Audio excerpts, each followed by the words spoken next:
Good morning. That is the Fourth Presbyterian Church. Today we will celebrate the life of Ernie Banks, Mr. Cub, who passed away 8 days ago of a heart attack at the age of 83.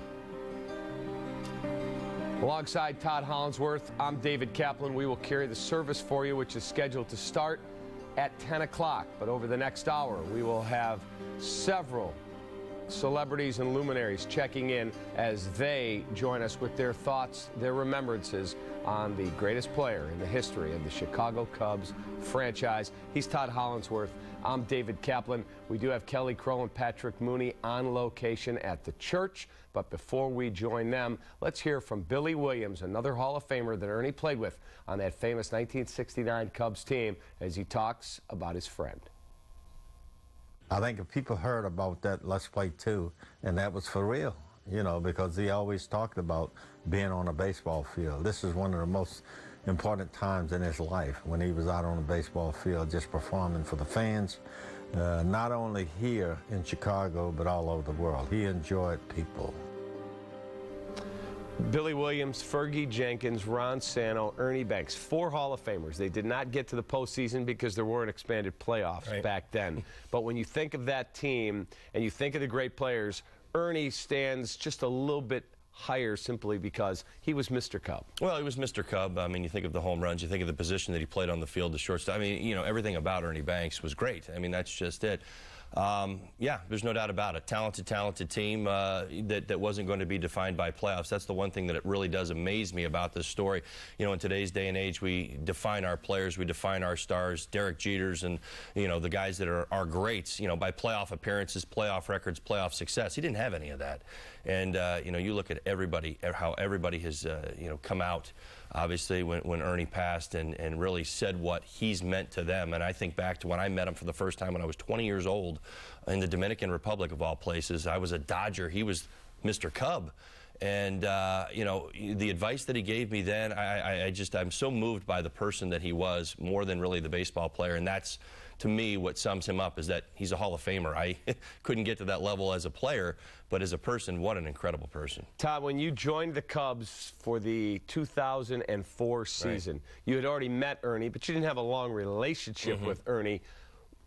What was it like then becoming a Cub in the franchise that has Mr. Cub? Well, you know, you had a sense of accountability. And I mean, that, you know, it certainly comes with the territory. I mean, you see it even today. A lot of players, John Lester said it, you know, how excited he is to be a Cub and the opportunity to finally win here. Ernie understood all of that. He understood that with the passion. Let's play 2. Love the game. I mean, even expressed that to me, like I said, at a very early age, what being a major leaguer was all about. And then you realize when you get to be a Cub, how much more special it is. And he's absolutely right. I'll say it. I played for 8 organizations. I've told you time and time again, what's your favorite? And I say, I loved playing for the Cubs. I love the relationship with the fans. I love the accountability that's inside the organization, the expectation to finally be that team to win. Ernie helped me understand really all of that with a smile on his face, and that was the key to it. It isn't that there's so much pressure around here. There is. There's pressure everywhere, and maybe there's a little bit more here because winning the World Series, getting to the World Series hasn't happened in quite some time. But Ernie helped me find my smile on the baseball field on the Major League Diamond. All right, let's go out to the church. Our Kelly Crow will be there throughout the day, along with Patrick Mooney.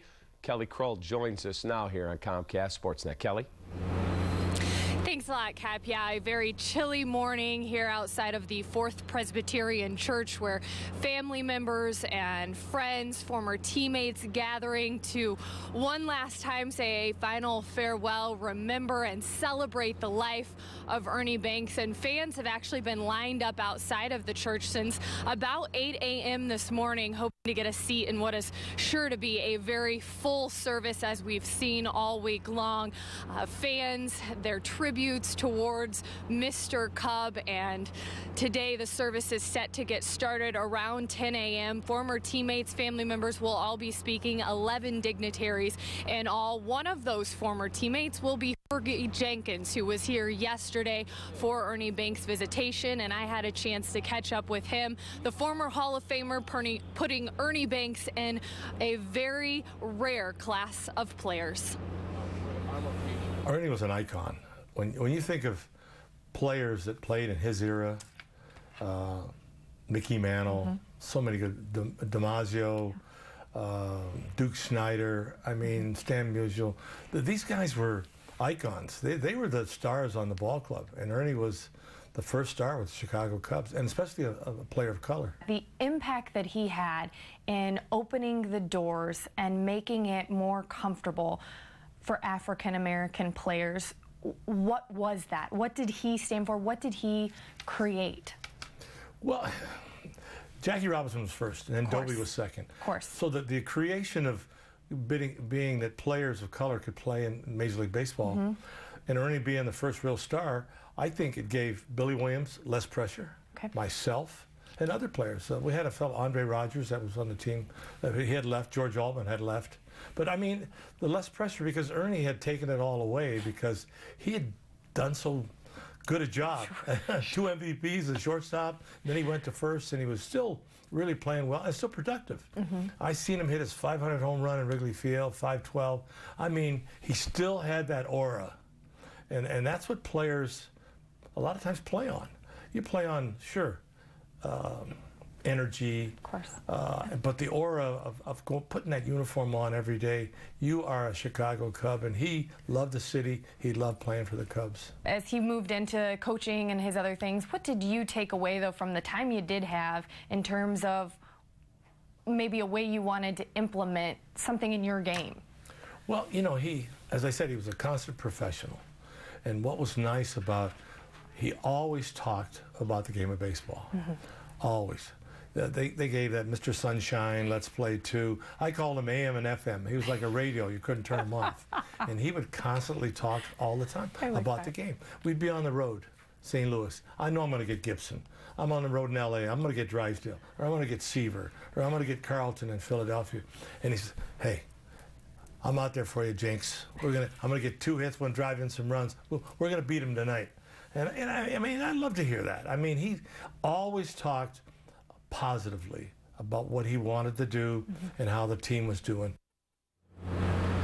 We now welcome in our CSN Cubs insider, Patrick Mooney. Patrick, we were just listening to Fergie Jenkins' thoughts on Ernie Banks, and one of the things he mentioned, one of his favorite stories and something he said he'll always remember, is Ernie Banks was the first guy to meet him in the clubhouse at 8 a.m. the day after he was traded and had driven through the night with his wife to get there, and he said that memory will stand out to him as well as all these other things. But one thing he doesn't talk about, as outgoing as Ernie is or was, he was a very private person. Yeah, exactly. That he was always, when you talk to people all around the Cubs, from Chairman Tom Ricketts down to, you know, the workers at the stadium, it was Ernie Banks was, you know, how's your wife? How's your children? Are you married? You know, where are you from? Stuff like that. And so he was a very private person who's now getting a very public memorial. And I think it's because he did, you know, impact so many people, whether it was Fergie Jenkins or Andre Dawson talked about how when he came to Chicago that Ernie Banks didn't talk about his playing career here. He just said, you know, welcome to Chicago. You're going to love it here. You're going to, you know, Cubs fans are going to love you. And I think to the end, that was Ernie Banks kind of always deflecting the attention away from himself and kind of just bringing that positivity and energy really anywhere he went. Such a humble man, but yet a smile and a personality that was so captivating to anyone who met him. When you speak of that legacy, as you're talking to some of these guys, former teammates, family members, what did they bring up that they're most going to miss about Ernie being gone? I think it's just his presence. It's really hard to imagine Wrigley Field and not having Ernie Banks there, you know, signing autographs or, you know, hugging security guards. That was the type of guy he was. He didn't kind of, you know, set himself off. He wasn't in a bubble. He was really a man of the people, and that's why it's so fitting that the statue was moved to Daly Plaza and why, you know, he's right in the heart of the city here where everyone can kind of mourn, you know, his absence and what he meant to the city. And it was really, it cut across the entire city that I mean, how many other Hall of Famers would ride in the Gay Pride Parade on a float? And, you know, he was a pioneer here, the first African-American player to wear a Cubs uniform. And, you know, throughout all of his struggles, both personally and professionally, he really never let any of that frustration or disappointment show. When you speak of that, I think one of the things I took away as Fergie was talking about him being the first African American to play for the Cubs, I said, you know, did that make it easier for you and for others? And he said it made it easy for all of us because he took the pressure off of us, just in the sense that he was the star. When you went to Wrigley Field, he was the star. I mean, without a doubt, and I think, you know, it's easy to kind of say that now, but there was a totally different place, you know, back then. And if Ernie Banks wasn't Ernie Banks, you know, it's hard to tell maybe how that would have gone. And he carried himself with grace and class really throughout his entire life, and without a doubt that rubbed off on a lot of people. Patrick, today will be the final farewell for friends and family. The procession afterwards is going to go through by Daley Plaza, where his statue has been. Fans have been visiting all week, and then on to Wrigley Field. How perfect, I suppose, in Ernie Banks' world is it that he's watching this from upstairs? Well, I think it's great that, you know, they're going to get a chance to drive by Wrigley Field because, you know, he's said that before, whether it was at the Pearl Jam concert when he was up there, that welcome to my house. You know, I absolutely love this place. And so it's really fitting that, you know, the city of Chicago can kind of give one last goodbye to Ernie Banks. Absolutely. Well, Patrick Mooney, I appreciate you joining us this morning. I know you'd like to get inside, but thank you. Thank you. Guys, Cap, Polly, back to you. All right, thank you very much, Kelly. Interesting tweet as you've been reading on Twitter, if you follow it. A number of former major leaguers, current players, celebrities from all walks of life tweeting about Ernie Banks. How about this one from retired star Dale Murphy at Dale Murphy 3. Did a card show with Ernie Banks. He drove the promoter crazy. Spent time, talked with every person. After an hour, he had signed maybe 15. Hashtag Mr. Cub. That was Ernie. Right. Yeah, it doesn't surprise me at all. I mean, it was always about the conversation, and that's the thing that you think back to is, you know, he wanted to know about you. And I was just sitting here telling you about the first time I met him in the Dominican Republic, and his knowledge of me at the time. I wasn't a big leaguer. I mean, I wasn't there, you know, I was there trying to get to the big leagues. And he was giving me advice at the ripe old age of 20 years old as a Dodger. He was Mr. Cub at a baseball game in the Dominican Republic when I was a 20-year-old. I mean, think about how I'm adding all this up in my mind. I mean, I didn't know that I was going to be the National League Rookie of the Year. I didn't know that I'd end up on a World Series winner. I didn't know that I'd have a 12-year career at the time. He was handing out advice because he was there. He went to find the baseball game in town that day, and that's it was a Dodger game. Right. It just happened to be that way. Right. We were all there playing winter ball, and it meant the world to me. And I said to you, I don't know many players, today's players, that would have been there under those circumstances. Guys do charitable things all the time, but they're not like, I'm going to go find the local baseball game. What's going on in town? That was Ernie. That doesn't surprise me in the least because he was about the conversation. He loved to talk to people. He loved to know people. He wanted to know more about you than he was ever going to let you know about him. All right, we will take a time out here on our coverage remembering the life of the great Ernie Banks. The service will begin 10 o'clock. When we come back, Bob Costas and many more will join us here. He's Todd Hollingsworth. I'm David Kaplan. We'll be right back on Comcast Sportsnet.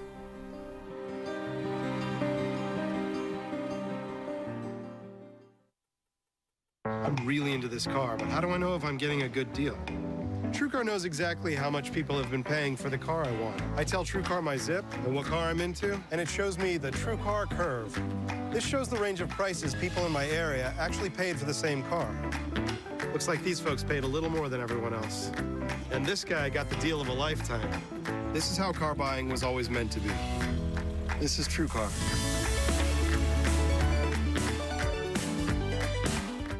Tonight, our Hawks continue on in California as they dive into the Shark Tank and look to take another bite out of San Jose's playoff hopes. Get the latest news before the anthem on Chevy Hawks pregame live. Blackhawks, Sharks, tonight at 9 on CSN Chicago.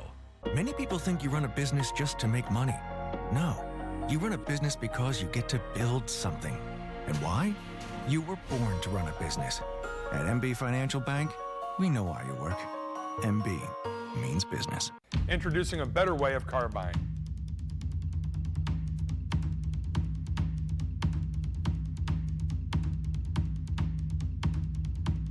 Gerald Nissan is changing the way you buy a car.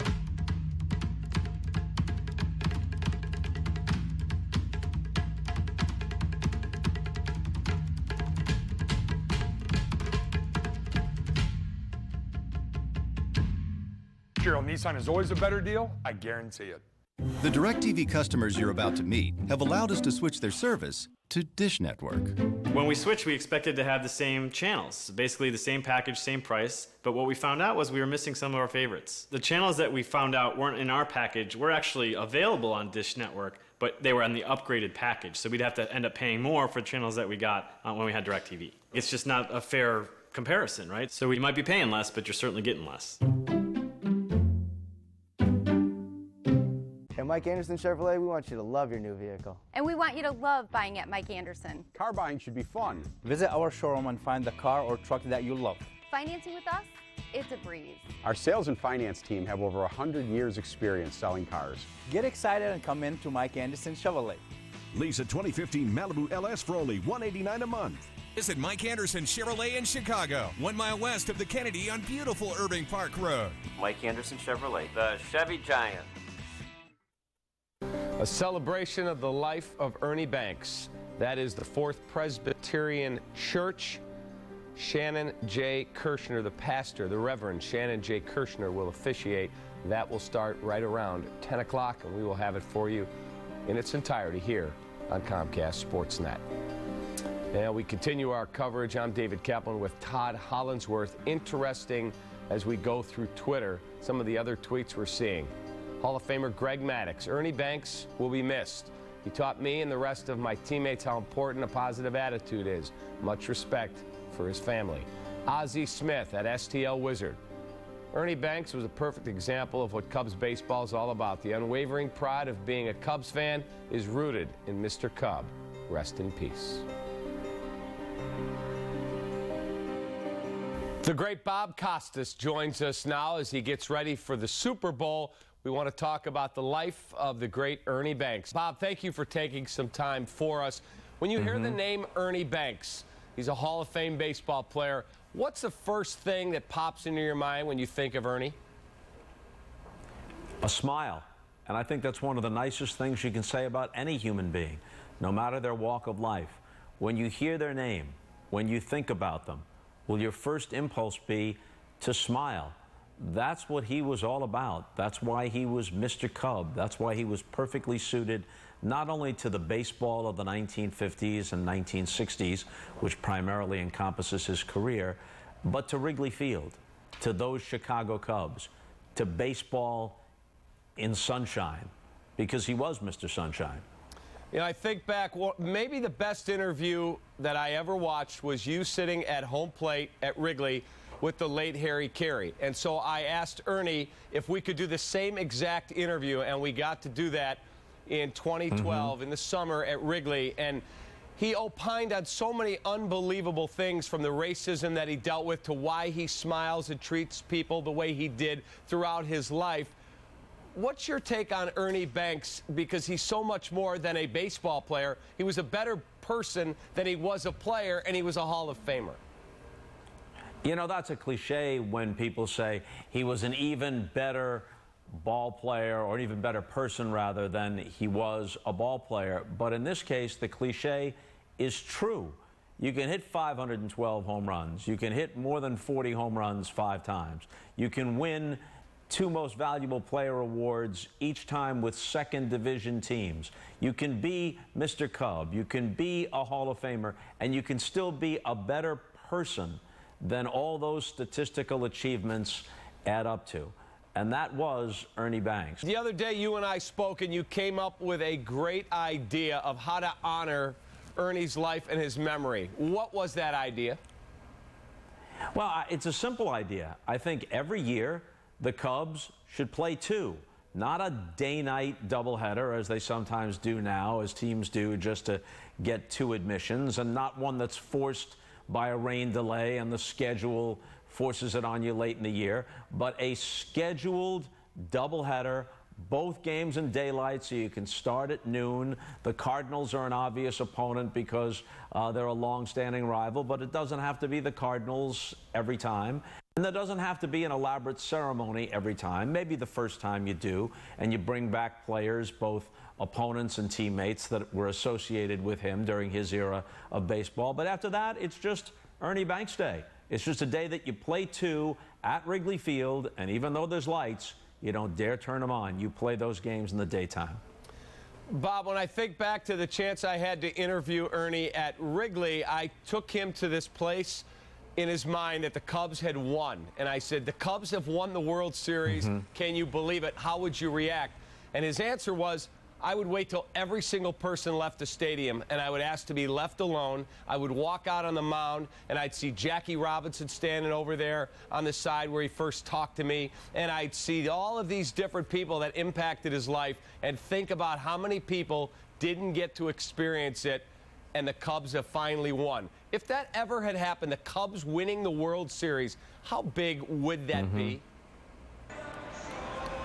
Oh, it would be enormous. And I think when it does, and I hope this doesn't sound too corny, but I believe people will understand, it'll mean something to everybody in that ballpark. It'll mean something to everybody who roots for the Cubs spread across the whole country.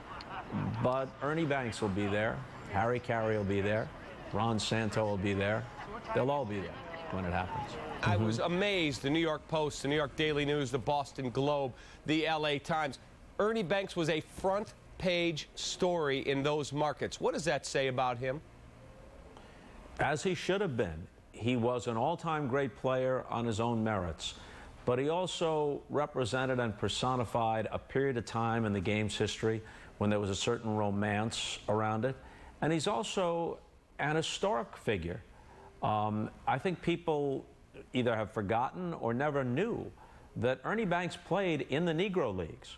Even though Jackie Robinson had broken the color line in 1947, the Negro Leagues continued through the 1950s and actually limped along until around 1960. So Hank Aaron played briefly in the Negro Leagues, Willie Mays played in the Negro Leagues, and so too did Ernie Banks.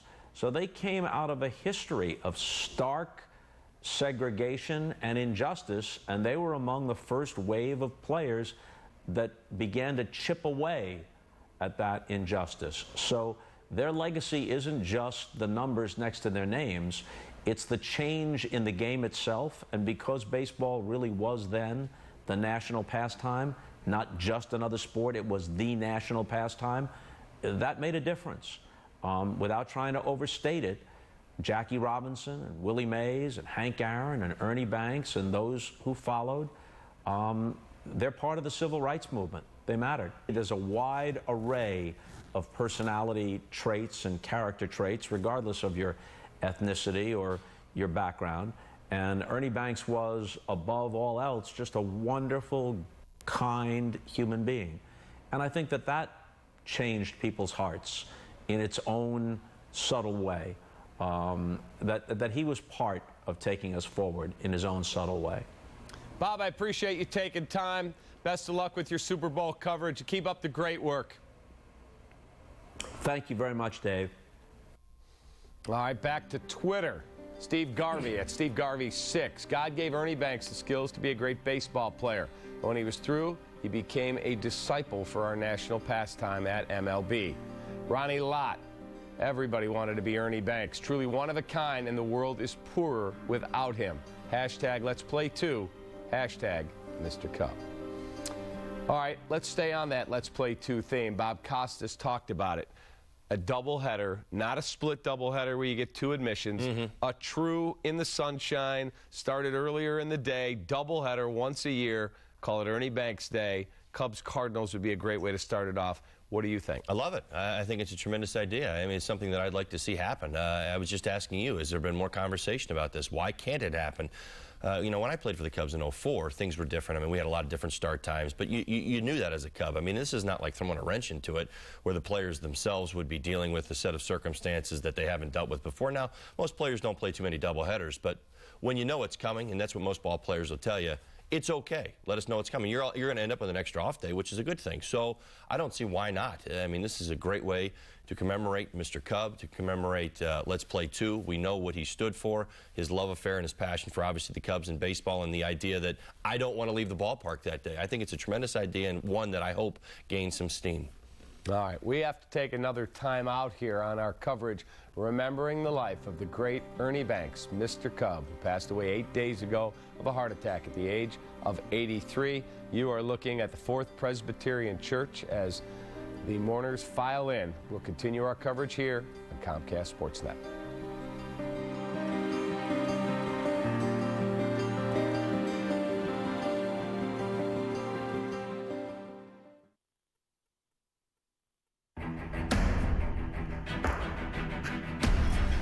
My goal is to be the goalie's worst nightmare. My goal is to be the best Johnny on the team. My goal is to make the goalie's job easier. My goal is to score more goals. Our goal is to have our teammates' backs. My goal is to make this place feel like home. My goal? My goal? My goal is to say 2 words. Hawks win! What's your goal? Helzberg Diamonds has a sure thing this Valentine's Day, so relax, you've got this. The beat of your heart pendant reacts to her every move, and it's just $299.99. That's $300 off. Helzberg Diamonds, I am loved. Shopping online is as easy as it gets. Wouldn't it be great if hiring plumbers, carpenters, and even piano tuners were just as simple? Thanks to Angie's List, now it is. Start shopping online from a list of top-rated providers. Visit angieslist.com today.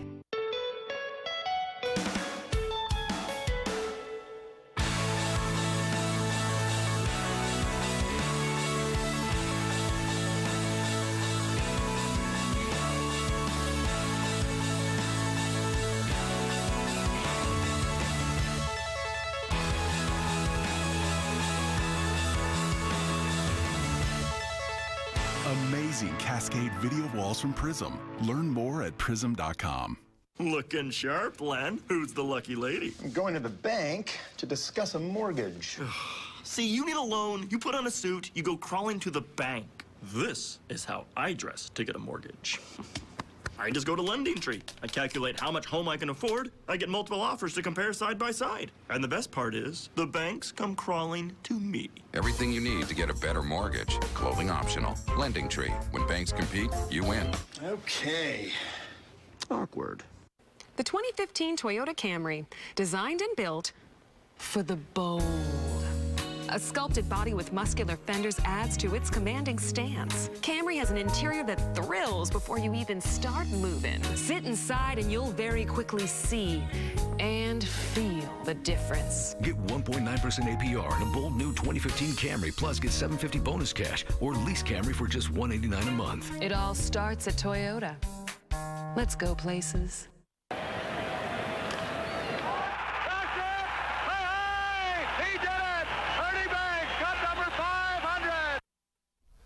Remember that moment coming home from Middleton School, running down Drake Avenue and watching that 500th home run. Welcome back to our coverage as we remember the life of the great Ernie Banks, Mr. Cub. Billy Williams takes us back to that moment as he remembers it. You know, he had been trying for about 3 weeks. And the pitchers knew that too. They knew that he had to hit one home run to have 500. Pitchers was throwing him outside, and they wouldn't give him a good ball to hit. But when that ball facing Pat Jarvis, Atlanta Braves was in town, and he hit the home run, the ball went out the ballpark, and I could see him now running around the base pad. He was so elated to get it over with, you know, and he running around third base, and the players that had been with him for so many years, knowing what he had to do, and we all gathered at home plate to congratulate him. And it was just like, whew, I got it over with. And that was a big milestone at the time, 500 home runs. He wound up hitting 512, I guess.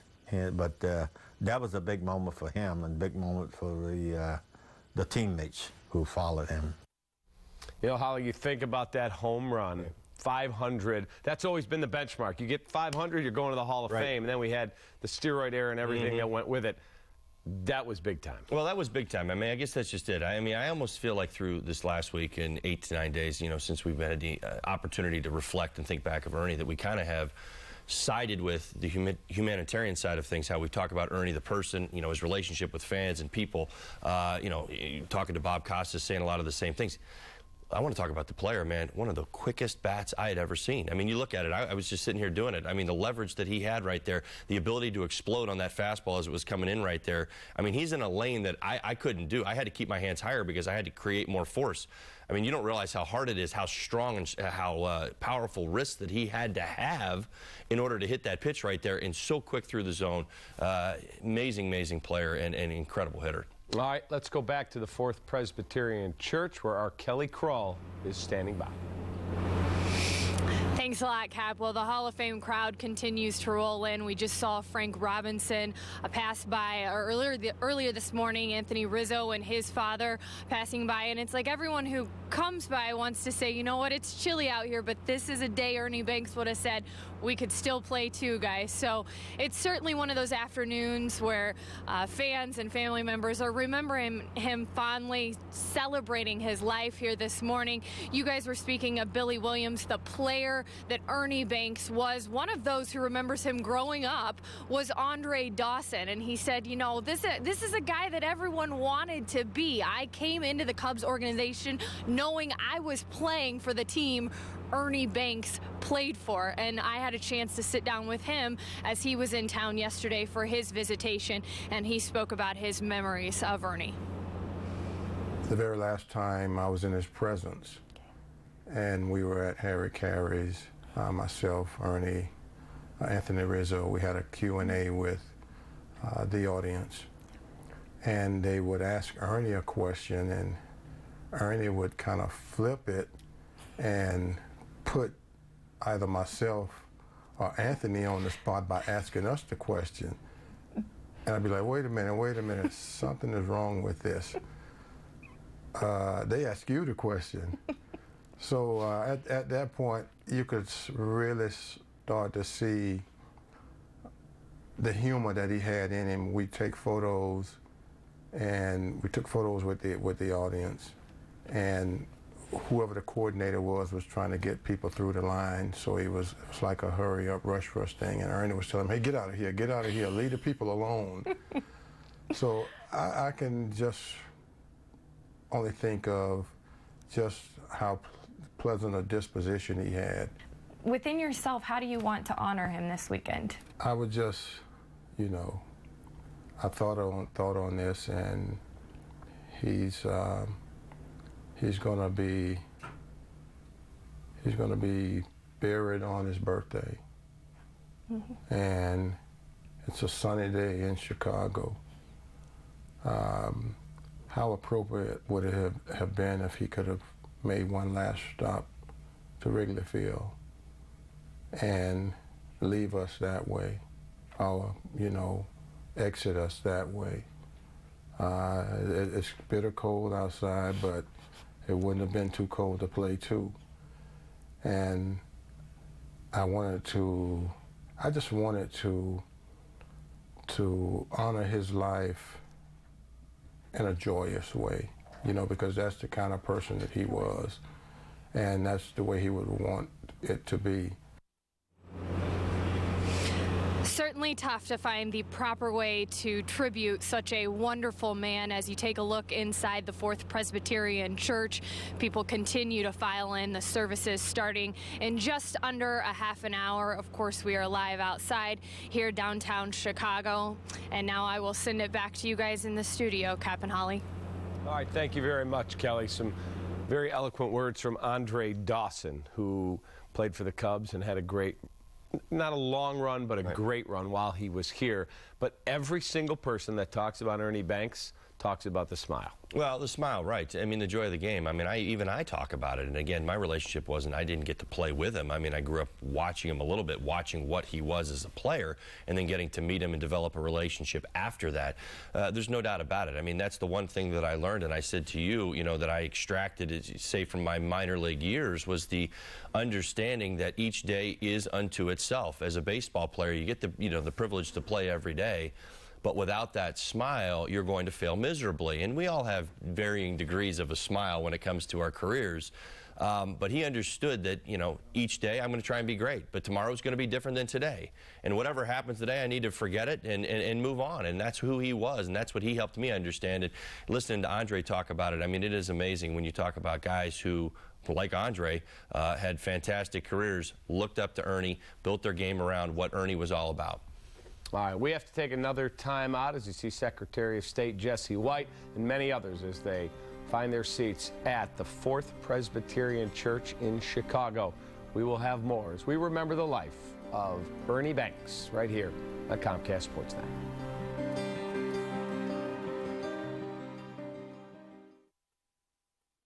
Hey Cubs fans, tired of another cold winter? Don't worry, your favorite team's got you covered. Plan your escape now to sunny Mesa, Arizona, and watch the New Look Northsiders tear up the Cactus League in style with an official Cubs Destination Spring Training Package. Each Cubs Destination Package includes 3 nights at a Starwood Hotel, an exclusive meet and greet with select Cubs players, tickets for 2 games at the Cubs' beautiful Sloan Park, and much more. For more information, visit Cubs.com/travel or call 1-800-892-7687.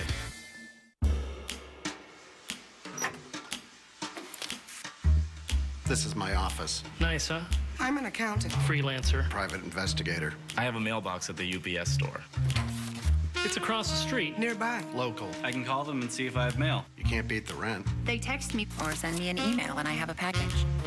It's very convenient. Never miss a delivery. I like my office at the UPS store. It's very homey. Think I really care if people say nice skin, Shaq? Nice skin, Shaq. You bet I do. Gold Bond Men's Lotion, made for men with skin-strengthening proteins and 7 intensive moisturizers. Skin is healthy, good-looking. Man up with Gold Bond. Being free from the flakes and itch of dandruff feels great. Maximum Strength Selsun Blue targets the source of dandruff, wiping out flakes and itch before they start, leaving hair clean and healthy. Selsun Blue, freedom from dandruff. Are you a man over 40 and feeling tired, losing muscle, have less romantic drive? Then call now for the Ageless Male Free Testosterone Giveaway. For the first time ever, not just 100 or 1,000, but every man who calls in the next few minutes will receive a free 30-day supply of Ageless Male. Ageless Male has ingredients clinically shown to increase free testosterone levels, and that supports muscle health, boosts romantic drive, and supports energy metabolism. Even though we've already sold over 800,000 bottles of Ageless Male, this is the first time ever we're offering Ageless Male for free. All you pay is shipping and handling. More muscle, more romantic drive, more energy. And it all starts with this amazing offer, the Ageless Male Free Testosterone Giveaway. Your free 30-day supply is waiting for you. Call now. Call 1-800-492-3181. That's 1-800-492-3181. 800-492-3181. 800-492-3181.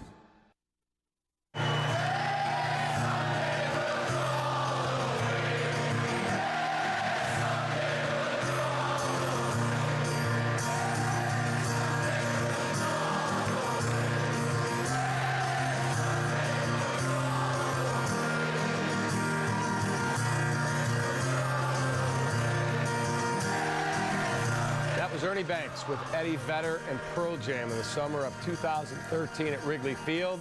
Everyone a fan and friend of Mr. Cub. And that night there was a rain delay at the concert and the fans stayed and Ernie came out, I think it was after midnight, and led the crowd with Eddie Vedder in that Cubs song that he had penned. And that was one of the coolest nights Wrigley has seen in a long time. Oh, no doubt about it. And, you know, I remember, you know, my thoughts at the time were, you know, we got to get through this dry spell. I mean, this was, you know, kind of getting through it. We're getting through it. I mean, we've got so much optimism for 2015. We feel like we're kind of maybe a little bit on the other side, right? But that was part of it. And, you know, Ernie was such a figure during those dry years. I mean, I know there's been a lot, but, you know, of recent, where we knew that this organization was going to rebuild itself from the foundation back up, that we were going to watch, and that we knew it was probably going to be pretty thin at the major league level. That day right there was kind of, we're going to get through this, guys. We're going to find ourselves. We're going to get to the other side. Expectations are going to grow in Chicago again. We're going to be there. And you know what? 2015, I mean, we feel like we're an awful lot closer. And there you see As everybody finding their seats, the service will start in about 20 minutes. They're asking everyone to get into their seats as quickly as possible at the Fourth Presbyterian Church in Chicago. It will be absolutely packed. Unbelievable list of who will speak today, including Tom Ricketts, Joe Torre, Billy Williams is going to speak. I believe we'll hear from Fergie Jenkins today, Mayor Emanuel, Governor Rauner, Reverend Jesse Jackson will all be speaking, as well as some members of Ernie's family. So it will be a very emotional, but at times, as they're hoping, an uplifting service because Ernie made so many people so happy. Well, and that's just it. I mean, you listen to that list of dignitaries and you sit back and you think, you know, how could he have connected with all those people? But he did. I mean, these are all personal relationships. We're not just talking about people, please step up and, you know, say a few things about Ernie Banks. We're talking about heartfelt relationships, friendships, you know, that have been going on for years. And that's who he was, not just to, you know, to me or to you or to the Cubs, but to the city of Chicago, to the great game of baseball, and for those who loved him throughout the world.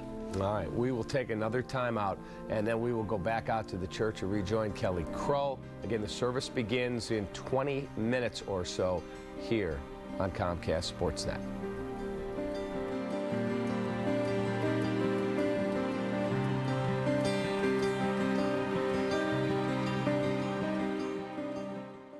I'm really into this car, but how do I know if I'm getting a good deal? TrueCar knows exactly how much people have been paying for the car I want. I tell TrueCar my zip and what car I'm into, and it shows me the TrueCar curve. This shows the range of prices people in my area actually paid for the same car. Looks like these folks paid a little more than everyone else. And this guy got the deal of a lifetime. This is how car buying was always meant to be. This is TrueCar.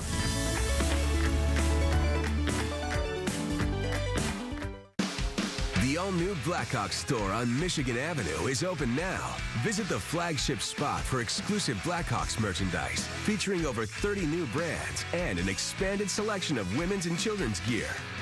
Take your photo with a Blackhawks player in the augmented reality booth, or explore club history, try your hand at team trivia, and more with 3 interactive touchscreens.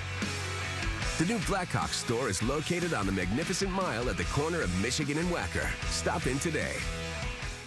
What will you plunge for this winter? The annual Law Enforcement Torch Run Polar Plunge, presented by Geico, benefits the athletes of Special Olympics Illinois between February 21st and March 22nd. Join in at one of the 21 locations in Illinois, including 7 in Chicagoland, and you'll be freezing for a reason. It's really fun to do. It's fun, you know, if you do it with a bunch of people. I don't see anybody in line that's not having a good time. 2 minutes of being cold, it's worth it. Register or support a plunger at plungeillinois.com. That's plungeillinois.com. Get Covered Illinois, the official health marketplace. Call 866-311-1119 or visit getcoveredillinois.gov to enroll today. The Blackhawks page on CSNChicago.com. Tonight, our Hawks continue on in California as they dive into the Shark Tank and look to take another bite out of San Jose's playoff hopes. Get the latest news before the anthem on Chevy Hawks pregame live. Blackhawks, Sharks, tonight at 9 on CSN Chicago. This is what our customers are saying about Schaumburg Ford. Salesperson was extremely nice, gave me a great deal, made me an offer that I couldn't refuse, that I could not walk out of the door without buying the car. Right now, lease a brand new 2015 Ford Fusion SE for only $179 a month. Bob Rohrman. Be sure to see us before you buy. Bob Rohrman, Schaumburg Ford, just west of the Woodfield Mall on Gulf Road, Schaumburg. That is the Fourth Presbyterian Church in Chicago, where we will celebrate the life of Ernie Banks as his casket is brought into the church. Everybody getting into their seats. The Reverend Shannon J. Kirshner, pastor, will be officiating the service. We gave you the list of all the luminaries who are going to speak. I'm David Kaplan. He's Todd Hollinsworth. And this is your coverage of the life of Ernie Banks. Let's go back out to Kelly Crow. She is at the church. Kelly? Thanks a lot, Cap. Well, among those in their seats, Hank Aaron, Joe Torre, getting ready to salute, of course, one of the best ever in the games. And We talk about what a pioneer, what an ambassador, what an icon to the city Ernie Banks was. And oftentimes, because of what an incredible person he was, everyone remembers his personality. But sometimes his game and how terrific of a player he was is overlooked. But one of those who certainly wasn't overlooking that when I sat down with him was catcher Randy Hundley. It was outstanding being with Ernie. He was a genuine person. A lot of times he would ask you kind of crazy questions. Who you married to now, and who you seeing, and stuff like that. But he was a wonderful person, and needless to say, an outstanding baseball player. You don't find too many Ernie in baseball, that's probably my own personal opinion. But the game really changed, for one reason to another one. But you're not going to find so many Ernie Banks around no more. And I believe then that the Cubs, they're never going to have another Mr. Cubs.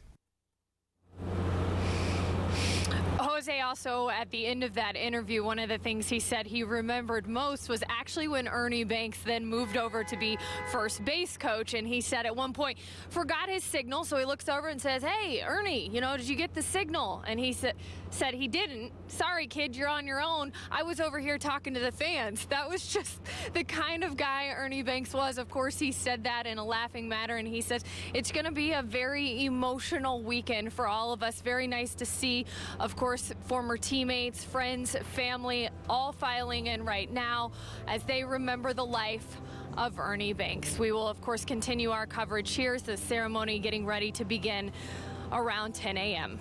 Guys, back to you on the desk. All right, thank you very much, Kelly. We will take another break, and then when we come back, we'll do a look back at an inside look that we were very privileged to be able to have. Ernie and I sitting at home plate at Wrigley Field. One of the most interesting interviews I think I've ever had the honor to be a part of, as he opined on a number of topics. We'll have that for you before the service. It's coming up here on Comcast Sportsnet.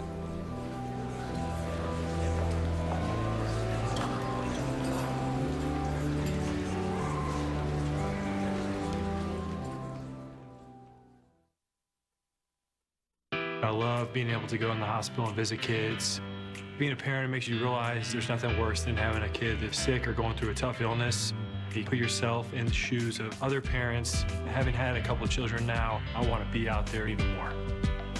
We do have a social responsibility to give back, participate in the communities that we live or play in. It also sets a good example for those that can follow in our past, not only on the basketball court, but off it too. Looking sharp, Len. Who's the lucky lady? I'm going to the bank to discuss a mortgage. See, you need a loan, you put on a suit, you go crawling to the bank. This is how I dress to get a mortgage. I just go to LendingTree. I calculate how much home I can afford. I get multiple offers to compare side by side. And the best part is, the banks come crawling to me. Everything you need to get a better mortgage. Clothing optional. LendingTree. When banks compete, you win. Okay. Awkward.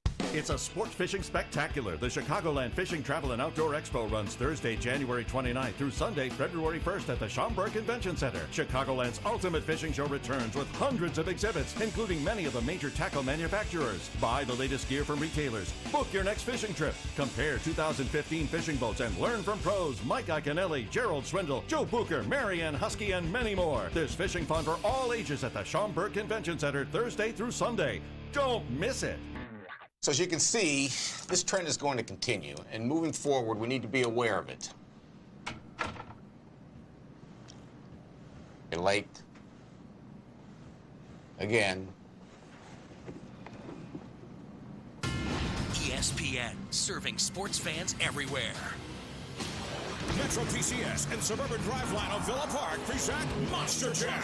Get seats are half price. February 5th, 6th, 7th, and 8th. Allstate Arena. Save big at Menards. How big? 11% big. This big. Bigger, 11% bigger. With 11%, make it easier. 11% easier. Get organized. No, 11% more organized. Save 11% on vanities, every vanity. Save 11% on flooring, all flooring. Save 11% on lumber. That's right, all the lumber. From this to this, or even this. There's no end to the possibilities with an 11% rebate on your entire purchase. Hurry in for big savings. Mayor Emanuel, Governor Rauner, as they make their way to their seats. Several former or current Cubs in attendance as well. Anthony Rizzo is there, former Cubs star. Kerry Wood is there. And as we said, Frank Robinson and Joe Torre and Hank Aaron all in attendance today as they pay their respects to Ernie Banks. We celebrate his life. He passed away last Friday at the age of 83. Again, there's a shot right there of Mayor Rahm Emanuel, who is expected to speak at today's service. In the summer of 2012, I had a chance to sit down with Ernie Banks and tape what we call Inside Look. We did it sitting behind home plate on a gorgeous day at Wrigley Field, and Ernie took us on an hour-and-a-half ride through so many different topics. Here's a little bit of what he had to say. Most of the people that came here was highly intelligent. From the North Shore, they all had averages come $120,000, $90,000, $120,000. They're all highly educated. Their kids went to school, most of them, and they came out after school was out and learned a lot from here. Mr. Wrigley used to give them jobs after the game was over to pick up the paper. Did you know that? I did that. We used to either flip up a row of seats all the way around the park and you got a ticket for the next day's game. Yeah. Or you had to stack up cups a certain height and you got a ticket. Right. I used to do that all the time. Then I became a vendor here. Well, you like to do it again. I liked being at the ballpark. Would you like to do it again? Would I like to do it again? Yes. I'd rather stand here and interview you. Well, you could always do that. But no, but you like to do that again. Sometimes I think about life. I always said, let's play two. Is doing it one more time. Yep. Just one more time. Let's do it one more time. A guy named Ralph Kiner talked to me about hitting the baseball. When you're in taking batting practice, try to hit every ball in the stand so I can get my hands moving. Hand action. He hit it all over there. He did. Ralph Kiner. You ever heard of him? Absolutely. Great player. Nice person, too. Nice person. So when you took batting practice, were you trying to hit every one of them to Waveland Avenue? What were you trying to do? Get him over there. Because in my career, I only hit 2 home runs to right field. You were a dead pull hitter. That's right. Like Ted Williams. And when I started playing, that's what they did. Everybody pulled the ball. Right hand, left hand, they pulled the ball. And Ted Williams was the first to do it. You heard of Ted Williams? Splendid Splinter. Yeah, everybody played over there. Pulling the ball was our way of hitting back then. Al Kaline, all the guys that was playing what I was playing. Frank Robinson, all those guys. Willie Mays. Pull the ball. When was the last time you think you stood in this batter's box with a bat in your hand? That was an old-timers game put on by the insurance company. And it was here. You know, used to play old-timers games at all the parks. Sure. But it was about 1973 when I was in the box. Okay, the toughest guy you ever faced standing in the batter's box here at Wrigley, would it have been Bob Gibson?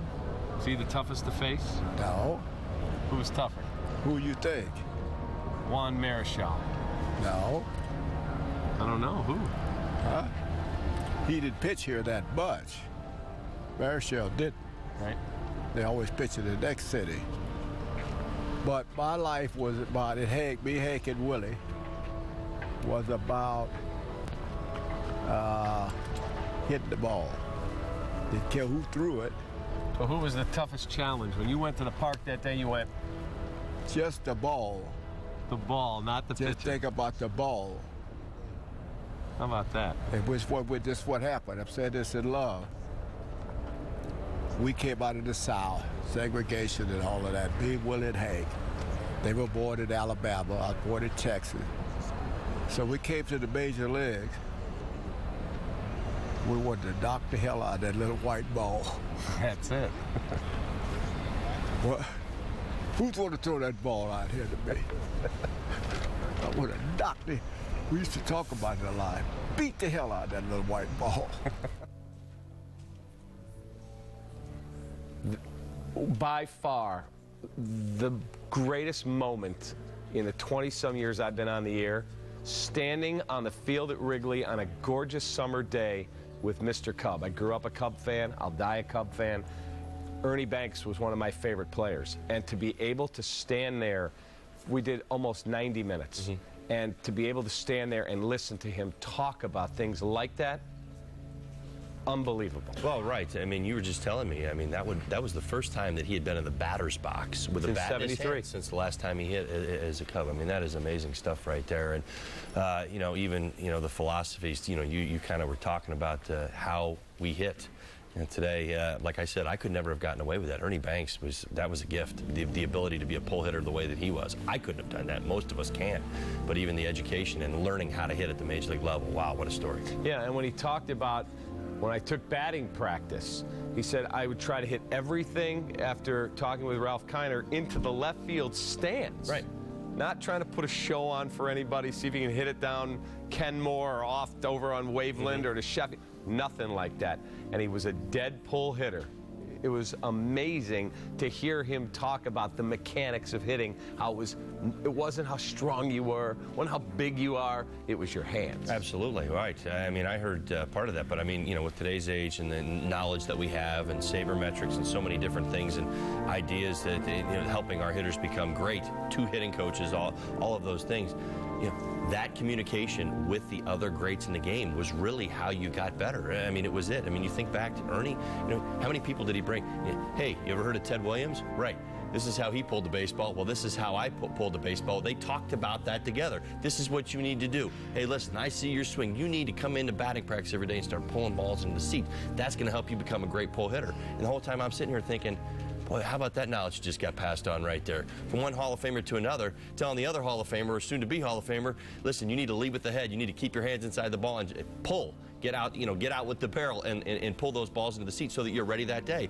Finding the sweet spot on the bat. And that's just, that to me is amazing conversation. That's what fans aren't privy to on a daily basis, but they exist. And, you got a little taste of it right there, Cap. Yeah, and when he said, me, Willie, and Hank, we came out of the South, segregation, and he talked about that there were times in his life. He goes, I couldn't go into the same hotel as my white teammates. I couldn't go into the same restaurant as my white teammates. Right. He said, when we got here, I didn't worry about who was pitching. I wanted to hit the hell out of that little white ball. He said, and I say that lovingly. But that was the type of thing that Ernie went through in his life. And I said to him, with all the racism and all of the things you had to deal with in your time, you always smiled. You always signed every autograph. You'd stand there for hours and talk to people who you didn't know. And he would always ask, well, tell me about you. Enough about me. Let's talk about you. And he said, because he called his mother. And he said, Mom, it's tough. They don't really like me because of my skin color. And she said, Ernest, there are good people and bad people, black and white. It doesn't matter. You kill them with kindness. Kill them with kindness. Beat them up with kindness. You be nice. You sign every autograph. And you be that type of person everywhere you go. You talk to people and you treat them with love and respect, everybody, and your life will turn out. And that's exactly what happened. Oh, he lived that way all the way to the end. I love it. I mean, I teach that to my own sons today. Beat them up with kindness. You hear it. Things are intense. Today's player deals with so much pressure, social media, so many outlets, and that idea right there puts the smile on your face. I really do believe, and I asked him that one time, later when I was actually a Cub, I said, is that part of why, the smile, beat him up with kindness is always there? He goes, I just kind of go back to it to default. I mean, it's it. It's who I am. It's who I am every day. And if I think that way and I live my life that way, I'm going to make myself that way, and that's who he became. I mean, he was a guy that woke up that I wasn't going to ruin his day. You couldn't ruin his day. Something somebody would say to him, something racial wasn't going to ruin his day. He lived life to the fullest, every breath God gave him. There's a look at Joe Torre at the ballpark. You know, another thing that Ernie told us in that show, he said he was in town with the Kansas City Monarchs out of the Negro Leagues. And he said, one of the members of the team said, Ernie, you got to be in the lobby, 7 a.m. Don't forget, we're going somewhere. He, Buck O'Neill, and another person got into a taxi cab. He said, and the next thing I know, we're pulling up, and I go, whoa, whoa, whoa, that's Wrigley Field. What are we doing here? He said, you're going to be a Cub. He said, what? He said, I always thought I was going to be a Los Angeles Dodger. Play with Jackie. He said, I was going to be a Dodger. I wasn't going to be a Cub. What are you talking about? He said, I was supposed to be in Brooklyn and L.A., and that was going to be my life. And it never worked out. He said, we went upstairs. They put a contract in front of me. He said, they sign it. And he goes, okay. And he did. He goes, I went and got on a telephone, and I called my dad. I said, Dad, you're not going to believe this. We're rich. I said, what do you mean we're rich? We're not rich. He said, I just got $6,000 to play for the Cubs. What? You're a Cub? Right. What do you mean? What happened to the Dodgers? I'm a Cub, and so proud to be a Chicago Cub. Well, and that's it. You know, listen, I'm a Dodger and a Cub. I mean, I know it. I live here in Chicago. I've been here for a decade. I appreciate our town and our city the same way. Ernie saw it. I mean, it's just one of those things. You realize how special it is here. I want to raise my kids here. I want them to see what Chicago is all about. I want them to say, I'm a Chicagoan when it's all said and done. And Ernie understood that as well, and I'm glad to certainly have been able to know him. All right, we are just about ready for the service as we celebrate the life of the late Ernest Banks, Mr. Cubs, Ernie Banks. The Reverend Shannon J. Kirshner will be officiating. Again, there will be a number of luminaries that will speak. We will have the coverage for you start to finish right here on CSN. You don't want to miss it because you're going to hear from Joe Torre. You're going to hear from Mayor Emanuel, Governor Rauner, Jesse Jackson, and many, many more. We will get you back out to the church in just a moment as they get ready to start that service. And you and I will be here at the end of the service as well as we look back on the life of Ernie Banks. Hard to believe that we will not see Mr. Cub at Wrigley Field anymore, but we do have one more chance today to celebrate his life. Let's take it out now to the Reverend Kirshner. Honored to provide sacred space for such a time as this one. For we have come here today to thank God for Ernie Banks, who was born into this world 84 years ago today, on January 31st, 1931, and who entered God's church triumphant on January 23rd, 2015. Hear now these words from Scripture. Our help is in the name of the Lord who made heaven and earth. Come to me, Jesus said, all you that are weary and are carrying heavy burdens, and I will give you rest. If you feel so called, please join your hearts with me in prayer. O God, who gave us birth, you are ever more ready to hear than we are to pray. You know our needs before we ask. Show us now your grace, that as we face the mystery of death, we may see the light of eternity. Help us all to live as those who are prepared to die. And when our days here are ended, so that our living or dying, our life may be in you now and forever. Amen.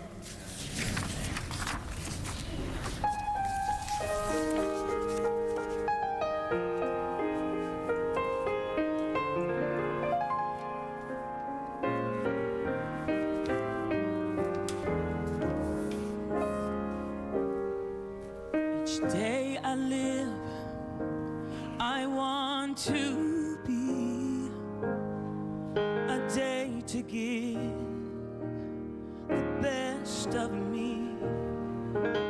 I'm only one, but not alone.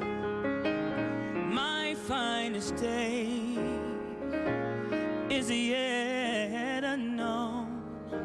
I broke my heart for every gain to taste